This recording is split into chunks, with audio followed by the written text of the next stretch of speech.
earlier on, I was joined by the Environment Secretary, Steve Reed. It's a great interview. Stay tuned for it, because this is what he had to say.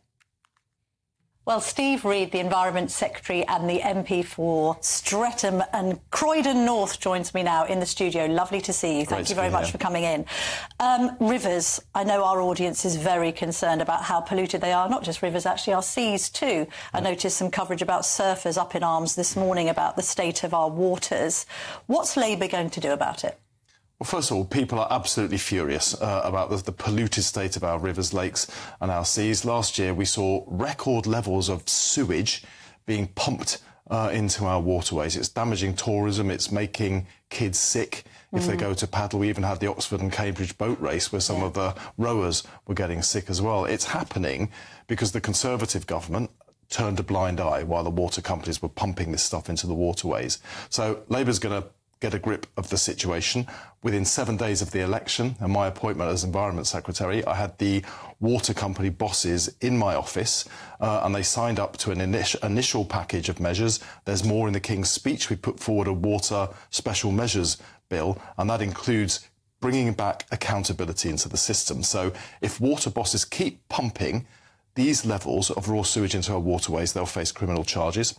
We'll give the regulator the power they need to ban the payment of the multi-million-pound bonuses they've been awarding themselves despite overseeing this kind of catastrophic failure. And we're going to ring-fence customers' money that is earmarked for investment in improving the sewage infrastructure so that if it's not spent on that, it gets refunded back to customers in discounts off their bills. So by taking measures like that, common sense measures, we focus the sector on cleaning up our water rather than lining their own pockets. And have you set any target on that from a time perspective?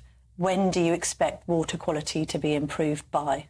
Well, we're working right now by strengthening. It's an interesting aspect of the problem, this, but by strengthening regulation and applying it more consistently, we make the sector more investable.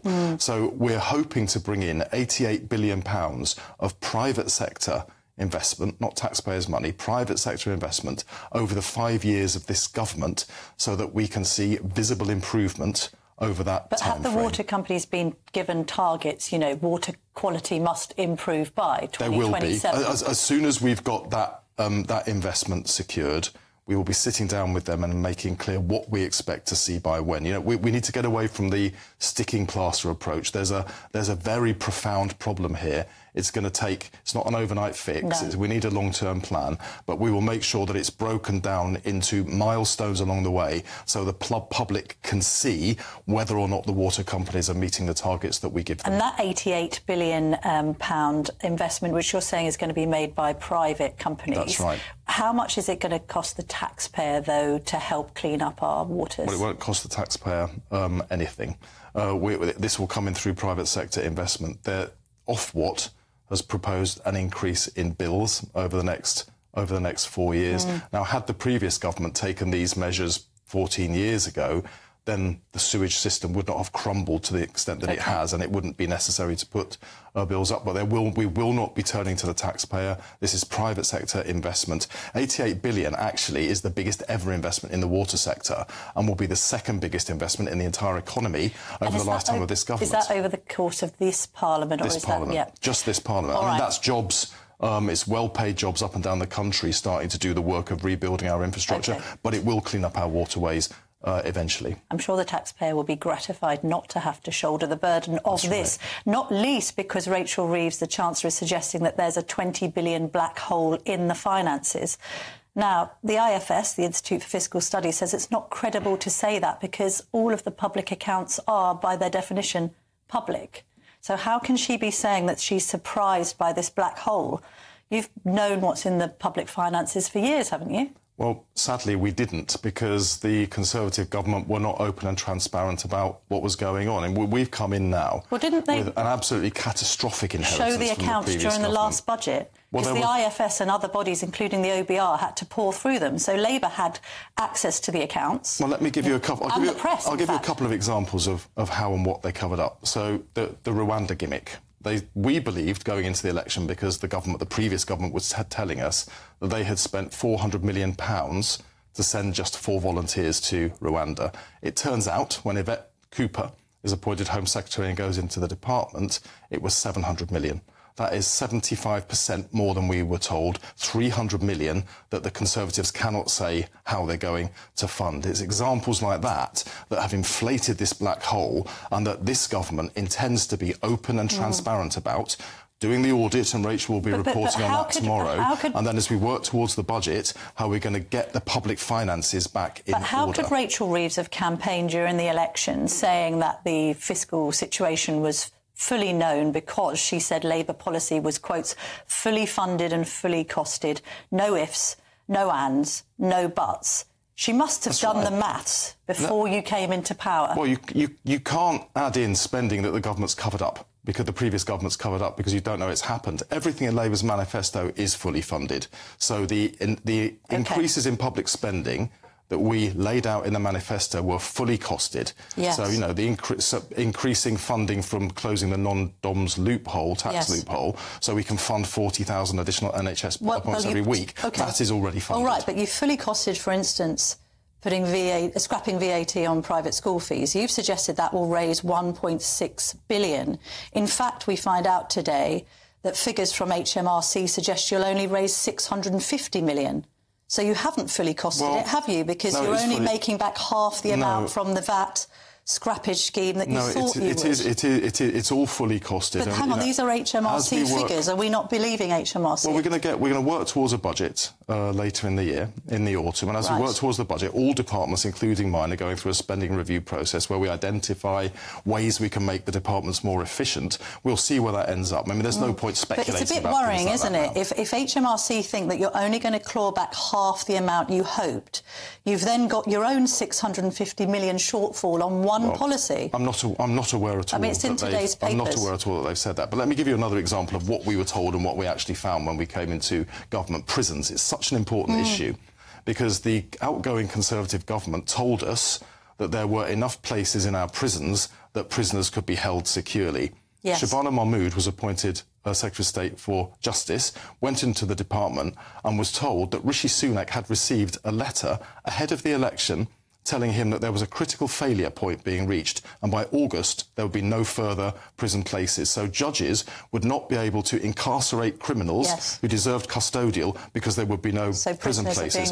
And we have had to take immediate action to stop that. Well, that Alex was something. Talk, the previous Justice Secretary, did say he was going to have to do the same. The Prime Minister, he said after the election, he didn't say before. The Prime Minister knew about this, had a letter telling him what it was. I know, but we have known for a long time, he covered it up. that the prisons have been full, haven't we? We've known that for a long, long time. We've speculated. That prisons are fit to burst. The Conservative government was denying it, but we now know that they knew. Surprised that the prisons are in a terrible state, so Labour shouldn't be, surely. I hope the public will be surprised that the outgoing Conservative Prime Minister covered up the true facts to try and get through a general election without being held to account. We've got £20 billion black holes in the finances.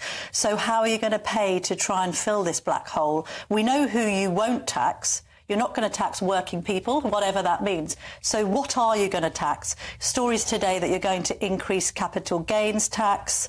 We know that you're considering, for instance, scrapping tax breaks on passing down agricultural land. That will go down well with people in rural communities. Well, there's all sorts of speculation, and that's all it is. Well, how will you make the money? It's speculation. Labour's been absolutely clear. We're not going to put up income tax, VAT or national insurance. So what will you tax? Because working people are currently paying the highest rates of personal tax since the end of the Second World War because of the Conservative Party. You've inherited a terrible financial legacy. We're getting the message loud and clear. It's 14 years of Tory rule. There's 20 billion missing from the finances.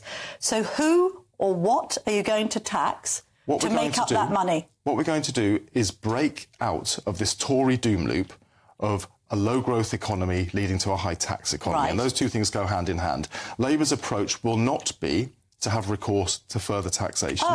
So you're ruling out any tax rises? Labour's approach will be to grow the economy, and we've already started making the announcements that will grow the economy. 1.5 million new homes is jobs and investment up and down the country. GB Energy is energy infrastructure up and down the country as we harness the power of wind, wave, solar and nuclear energy. How much is the net zero the 88 target billion I just talked about that we hope to get into the water sector is also jobs and investment up and down the country. You mentioning GB Energy. How much is your net zero target in 6 years' time going to cost? We still haven't got any idea at all. It'll cut bills. We had Darren Jones during the election campaign. He was caught on a secret recording that featured in the Telegraph saying it would cost hundreds of billions. It will cut people's bills. But we can't square this it will help circle, people Mr. with the Reed. cost of living crisis, So hang on a minute. cutting bills and creating jobs and investment up and down the country. I get that, and I understand the argument. And that increases the tax return to the Exchequer without raising tax. I totally understand the argument about self-sufficiency. Goodness me, we've witnessed with our own bills in recent years that we need to be more self-sufficient and not reliant on others for our energy. But there's a disconnect here, because we've got Rachel Reeves talking about having inherited the worst economic legacy since the Second World War. We've got talk of 20 billion black holes. We've got talk of ambitious net zero energy targets to be met in 6 years' time, which is undoubtedly going to be costly. And at no point can any minister come into this studio and ever tell me how you're going to get the money to pay for this black hole to be filled. So you're saying you won't tax working people. Investment predominantly. Private sector investment. I know the water sector. What incentive would the private sector have to invest further with corporation tax now up 6% from where it was before, and the Labour government now in its third week talking about increases to regulation and red tape? In what way does that encourage further investment? What you're talking, those tax rises you're talking about were Tory tax rises. The Conservative Party did that. Oh, so you're going to bring corporation tax down? The reason the Conservatives put taxes up 26 times since the last general election is because they failed to grow the economy. Well, had they grown the economy just at the rate that Labour grew it, we were in power 13 years, then 14 years, so there would be 50... So if the Tories were wrong...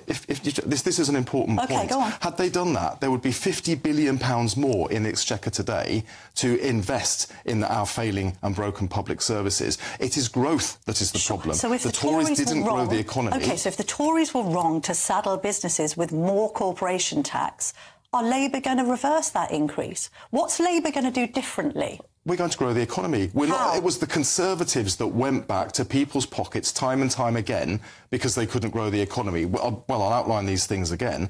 1.5 million new homes over 5 years is a massive increase in house building. That is jobs and it's investment both for the construction industry and all of the supply chains. I mean, the housing targets that you've set are the same as David Cameron's, but OK, so building more housing... He missed all of his, but they built 1 million homes, I think, in the last Parliament. We're changing the planning rules. We've already announced the outline of those. Angela, the Deputy Prime Minister, is going to make a speech on later this week. But I still can't pin you down. The Tories didn't change planning rules. We're going to. That's how we get that. In my sector, so it's planning rule change equals growth automatically. It does, because you get more. You get more building. The Tories failed to build the homes. Planning is a major barrier to that. So we're going to change the rules so we get more homes built. If you look at my sector, I'm responsible for the environment. The water sector. We talked about water pollution earlier on. 88 billion. Private sector investment in fixing broken infrastructure. That's jobs up and down the country for people who are then employed, who then pay taxes. Let's not go over That's more money into the Reed. Revenue, into the Exchequer, and then we can invest it in public services. No, I'm just trying to point out we don't need to raise taxes. We don't. OK, so are you ruling out raising any taxes in the next budget? I'm not saying there won't be difficult decisions, so because we are we've got to raising correct taxes. the problem. But our intent... We don't need to raise taxes, but we probably will. The Tory approach was to tax people more. I know. So Labour's approach is to grow the economy more. OK, so I'm saying if you disagree with the Tory approach, which put tax burdens at their highest level since the Second World War, are you saying that you're bringing that burden down? And are you then, therefore, ruling out further tax cuts? Over time, that is the intention. Over time, the intention is to lower the tax burden on working people, but we do it by growing the economy. But not, for instance, on inheritance and not on wealth. And not on There are property. no plans to do any of these things. I see the newspapers speculating about all sorts of things. I see the newspapers speculating all the time, just as you do. Rachel Reeves is the Chancellor of the Exchequer. Yes. She will be outlining tomorrow the results of the audit that she has conducted across government. We then work through the spending review to the budget that will happen in the autumn. Tomorrow's not a budget. All right. But Labour's approach will be to grow the economy, not to pile on the taxes. That was the Tory approach.